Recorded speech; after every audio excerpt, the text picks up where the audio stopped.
अब देखो, बहुत से स्टूडेंट्स पूछते हैं जो किसी एग्जाम की तैयारी कर रहे होते हैं या फिर अपनी जिंदगी में कोई काम कर रहे होते हैं, उसमें आगे जाना चाहते हैं। कोई किसी आर्ट को सीख रहा होता है, कोई सिंगिंग सीख रहा होता है, या कोई कुछ भी सीख रहा होता है, कोई एग्जाम की तैयारी कर रहा है। बहुत से स्टूडेंट्स का यही सवाल होता है कि सर बहुत कोशिश करते हैं लेकिन मेहनत करने को दिल नहीं करता। थोड़ा सा काम करते हैं और फिर आराम करने को मन करता है, सुस्ती छाने लगती है, ऐसे दिल करता है कि कुछ ना करें। मोस्टली स्टूडेंट्स का ये सवाल होता है, वो मेहनत नहीं करना चाहते, उनका दिल ही नहीं करता कुछ करने को। मैं आपको एक बात बताता हूं, इस दुनिया में ज्यादातर इंसानों को अपने काम से ज्यादा उस चीज से प्यार होता है जो उनको उस काम के बदले में मिलती है, लेकिन वो उतनी मेहनत नहीं करना चाहते जितने में उनको वो कीमत नहीं चुकाना चाहते जिससे उनको वो चीज मिलती है जो वो चाहते हैं। अगर आप किसी एग्जाम की तैयारी करते हैं, आप कोई जॉब पाना चाहते हैं, या अगर जितनी मेहनत आपको चाहिए उतनी आप नहीं कर रहे, तो आपको कामयाबी नहीं मिलेगी। क्योंकि ज्यादातर लोग इच्छाओं के दम पर जीते हैं, इच्छाओं के हिसाब से जीते हैं, वो अपने मूड के हिसाब से जीते हैं। वो अपने मूड को तोड़ते नहीं हैं, अपने दिमाग को समझाते नहीं हैं, किसी चीज के लिए माइंड सेटअप नहीं करते हैं। इसीलिए उनका दिल भी नहीं करता कि वो किसी काम को करें, और ना ही उनका मेहनत करने को दिल करता है। उनको मेहनत शब्द ही बोरिंग लगता है। कामयाबी बिना कोशिश के नहीं मिलती। चाहे आप कितनी भी इधर उधर भागो, कितनी भी किताबें पढ़ लो, मोटिवेशनल बुक्स पढ़ लो, लेक्चर सुन लो, लेकिन कामयाबी बिना कोशिश के नहीं मिलती, और नाकामयाबी भी कोशिश के बिना नहीं मिलती।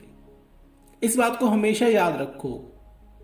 कामयाबी तो है ही ऐसी चीज जो कोशिश के बिना नहीं मिलती, और नाकामयाबी भी एक ऐसी चीज है जो आपको कभी कोशिश के बिना नहीं मिलेगी। इच्छा से बड़ी होती है कोशिश। अगर आपकी इच्छा बड़ी है तो आपको उतनी बड़ी कोशिश भी करनी पड़ेगी, लेकिन अगर आपकी इच्छा बड़ी है, कोशिशें छोटी हैं, तो आपकी कोई इच्छा कभी पूरी नहीं होगी। आपने इच्छा तो कर ली है कि आप कुछ बनना चाहते हैं, आप कुछ पाना चाहते हैं, आप एक एग्जाम क्लियर करना चाहते हैं, लेकिन उस इच्छा को पाने के लिए जितनी सीढ़ियां आपको चाहिए, उस मंजिल तक पहुंचने के लिए जितना लंबा रास्ता आपको चाहिए, उतना लंबा रास्ता आप तय नहीं करना चाहते, तो सीधा सा गणित है कि आप रास्ते में ही रह जाएंगे, आप अपनी मंजिल तक नहीं पहुंचेंगे। लॉजिकली सोचो, अगर आपकी इच्छा बड़ी है लेकिन आपकी कोशिश छोटी है, तो फिर वो इच्छा कैसे पूरी होगी? कभी नहीं पूरी होगी। इस बात को थोड़ा सोचो। इसीलिए तो आपका मेहनत करने को दिल नहीं करता, क्योंकि हमारे समाज में क्या सिखाया जाता है लोगों को कि इच्छाएं दर्द देती हैं, इच्छा मत करो, भगवान को मानो, उसके ऊपर यकीन करो, वो सब कुछ करेगा। भगवान ने तुम्हें जन्म दे दिया है, क्या वो काफी है? वो काफी नहीं है। भगवान ने तुम्हें इस धरती पर भेज दिया है, क्या वो काफी नहीं है? भगवान ने तुम्हें इतना बड़ा दिमाग दे दिया है जिससे तुम कुछ भी कर सकते हो, क्या वो काफी नहीं है? भगवान ने तुम्हें एक मन दिया है जिससे तुम अपने इरादों को पक्का कर सकते हो, अपने मन में, अपने दिमाग में शक्ति भर सकते हो, क्या वो कम नहीं है? हमारे समाज में हमेशा यही बात रही है, बच्चों के दिमाग में यही डाला जाता है कि इच्छाएं गंदी चीज होती हैं, इंसान को कम में संतुष्टि मिलनी चाहिए, उसे ज्यादा इच्छाएं नहीं करनी चाहिए, और इसीलिए ज्यादातर लोग सुस्त हैं।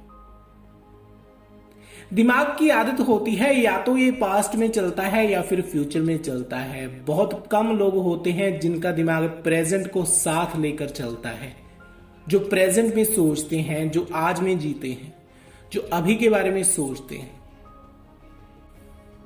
अगर आप पास्ट या फ्यूचर में उलझे रहेंगे तो दिमाग प्रेजेंट में कभी आपका सोच नहीं पाएगा।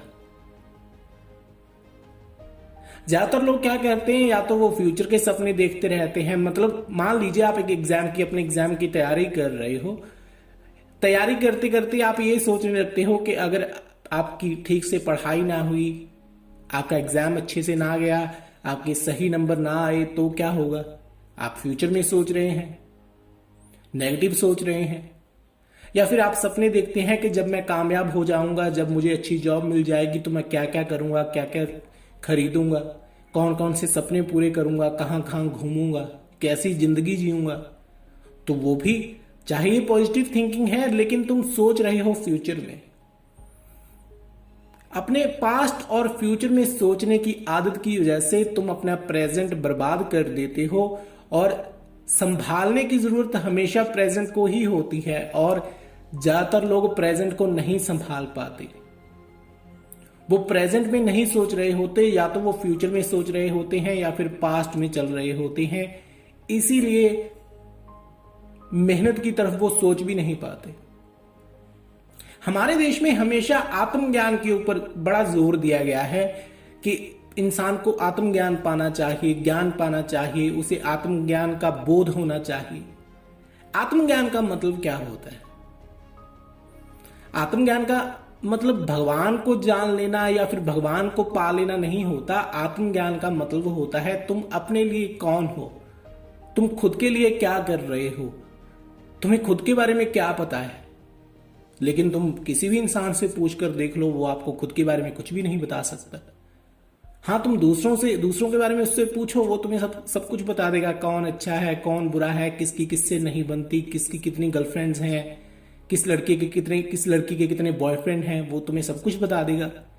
आत्मज्ञान का मतलब होता है तुम अपने बारे में क्या जानते हो, तुम्हारी खुद के बारे में क्या राय है, तुम खुद के ऊपर कितना काम कर चुके हो, और तुम खुद के ऊपर और क्या करना चाहते हो, तुम खुद को कहां लेकर जाना चाहते हो, तुम क्या बनने के लिए पैदा हुए हो, तुम कौन सा काम करने के लिए यहां पर आए हो, तुम्हारा कर्तव्य क्या है, उसका मतलब आत्मज्ञान होता है। हमारे भारत में, हमारे शास्त्रों में स्टूडेंट्स को, हर इंसान को, चाहे वो स्टूडेंट हो, शादीशुदा इंसान हो, एक कहीं काम करने वाला हो, पैसा कमाने वाला हो, बिजनेसमैन हो, या फिर कोई भी हो, उसके लिए 4 पुरुषार्थों का वर्णन किया गया है। ये 4 पुरुषार्थ हर इंसान की जिंदगी में आते ही आते हैं। हर इंसान की जिंदगी में ये 4 स्टेजेस आती ही आती हैं: धर्म, अर्थ, काम और मोक्ष। लेकिन हैरानी की बात यह है कि आजकल सबसे ज्यादा लोग भाग रहे हैं मोक्ष की ओर। हर इंसान मोक्ष को पाना चाहता है, चाहे फिर कोई जवान हो, अधेड़ हो, बूढ़ा हो, हर कोई मोक्ष को समझना चाहता है। लेकिन मैं आपको बता दूं, अगर आप जवानी में ही मोक्ष को समझ लें, तब भी आपकी जिंदगी में ये बाकी के 3 पुरुषार्थ आएंगे, मतलब धर्म, अर्थ और काम। अगर आप धर्म को पहले समझ लें, धर्म का मतलब होता है मॉरल वैल्यूज। आप जो शिक्षा स्कूल में हासिल करते हैं, जो आप समाज में कैसे रहते हैं, लोगों से कैसे बात करनी चाहिए, कैसे व्यवहार करना चाहिए, कैसे अपने पेरेंट्स के साथ रहना चाहिए, कैसे अपने भाई बहनों के साथ रहना चाहिए, आम लोगों से कैसे बात करनी चाहिए, कैसे उनके साथ पेश आना चाहिए, इसे धर्म कहते हैं। अगर तुम धर्म को पहले पालोगे, हालांकि पहला पुरुषार्थ धर्म ही है, तो धर्म के बाद बाकी के 3 पुरुषार्थ आएंगे, मतलब अर्थ, काम और मोक्ष। अर्थ का मतलब होता है पैसा कमाना। अर्थ का मतलब होता है तुम्हारे शरीर को जो चाहिए जिंदा रहने के लिए, उस चीज को पाने के, उन चीजों को पाने के तरीके खोजना, उनके ऊपर काम करना, पैसा इकट्ठा करना। काम का मतलब होता है प्लेजर, प्यार, लव, साइकोलॉजिकल वैल्यूज, तुम्हारी जो मानसिक इच्छाएं हैं वो। अर्थ का मतलब होता है शारीरिक इच्छाएं पूरी करना, और काम का अर्थ होता है मानसिक इच्छाएं, मानसिक सुख भोगना। और मोक्ष का अर्थ होता है आत्मज्ञान, मतलब धर्म, अर्थ और काम से भी जो ऊपर है उसे मोक्ष कहते हैं, मतलब पहले तीनों से आजाद हो जाना। चाहे तुम आज मोक्ष को प्राप्त हो लो, फिर भी तुम्हें धर्म, अर्थ और काम की जरूरत पड़ेगी। जब तुम काम को समझ लेते हो, सेक्स को समझ लेते हो, प्यार को समझ लेते हो, तब भी तुम्हें धर्म, अर्थ और मोक्ष की जरूरत पड़ती है। जब तुम अर्थ को समझ लेते हो तब भी तुम्हें तीनों धर्म, काम और मोक्ष की जरूरत होती है। इसे तुम्हें समझना पड़ता है। ये स्टेजेस हैं, ये कोई नाम नहीं है। ये चाहे तुम अनपढ़ हो, चाहे तुम्हें इनके बारे में बिल्कुल पता नहीं है, तब भी ये चारों स्टेजेस तुम्हारी जिंदगी में आएंगी नेचुरली। जैसे इंसान का बचपना होता है, बचपने में वो धर्म का निर्वाह करता है, वैल्यूज सीखता है, लोगों से बात करना सीखता है, स्कूल में जाता है, अक्षरों की समझ सीखता है, शब्दों की से समझ आती है, वो बोलना सीखता है, खड़े होना सीखता है, दूसरों से बात करना सीखता है, दोस्ती करना सीखता है, प्यार करना सीखता है। फिर वो जवान होता है, जवानी में फिर वो काम के बारे में, प्यार के बारे में सीखता है, प्लेजर के बारे में सीखता है। कॉलेज में पढ़ते हुए बच्चों को प्यार हो जाता है। वो कौन सी स्टेज है? काम। उसके बाद जब वो कॉलेज से पास आउट हो जाते हैं, उनकी शादी हो जाती है। शादी में वो इसी कामा सूत्रा का जो ज्ञान उन्होंने हासिल किया होता है उसका इस्तेमाल करते हैं, बच्चे पैदा करते हैं। उसके बाद बारी आती है अर्थ की। उनको पैसा चाहिए होता है अपने परिवार को पालने के लिए। फिर जो वो कॉलेज से जो सीखे होते हैं, जो पढ़ाई उन्होंने की होती है, उसके रिगार्डिंग वो कोई जो उन्होंने कोर्स किया होता है, वो किसी जॉब को खोजते हैं, अपने लिए किसी काम को खोजते हैं। कोई अपना बिजनेस खड़ा करता है, कोई कुछ करता है, कोई कुछ। उसके बाद धीरे धीरे जैसे जैसे इंसान बड़ा होता है, उसके बच्चे पैदा होते हैं, बच्चे बड़े होते हैं, उनकी शादी होती है। उसके बाद वो पहुंच जाता है अधेड़ता तक, जब वो काफी प्रॉपर्टी इकट्ठी करना शुरू कर देता है अपने बच्चों के लिए, जब वो समाज में अपनी छवि बनाना शुरू करता है, जब वो सोचता है कि इस दुनिया में मेरी क्या हैसियत है, मुझे कितने लोग जानते हैं, मैं कितने लोगों को जानता हूं, समाज में मेरी प्रतिष्ठा क्या है, लोग मुझे कैसे जानते हैं, मैंने जिंदगी में अब तक क्या किया है, क्या पाया है, क्या हासिल किया है, मेरी इमेज क्या है। इन चीजों को वो देखता है, सोचता है इनके बारे में।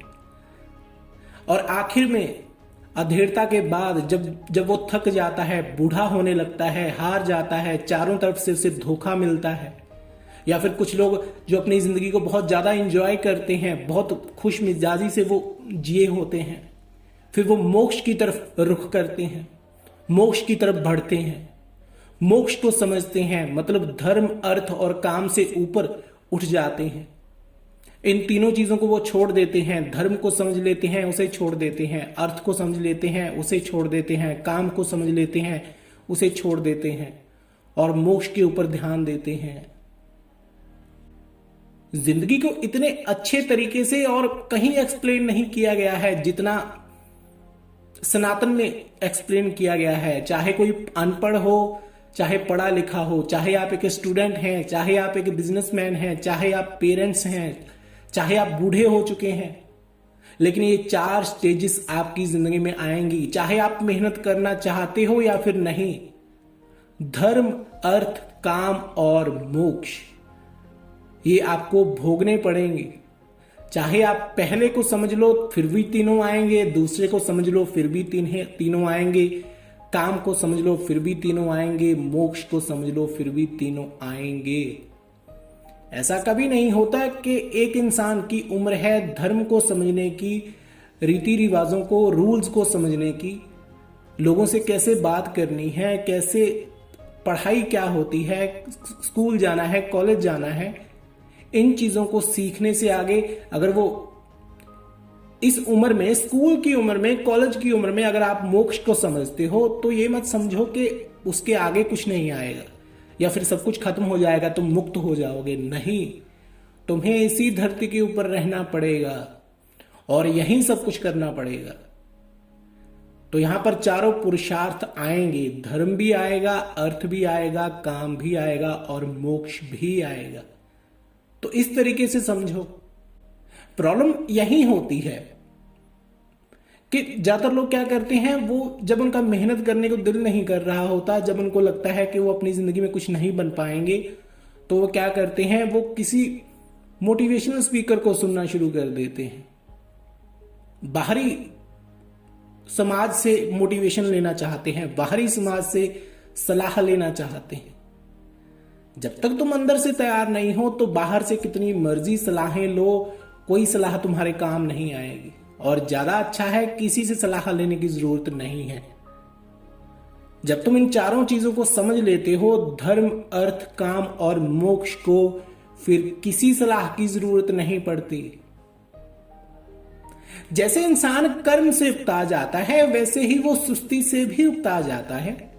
ऐसा नहीं होता कि सिर्फ कर्म बहुत बड़ी चीज है या फिर सुस्ती आपके ऊपर भारी हो जाती है, नहीं।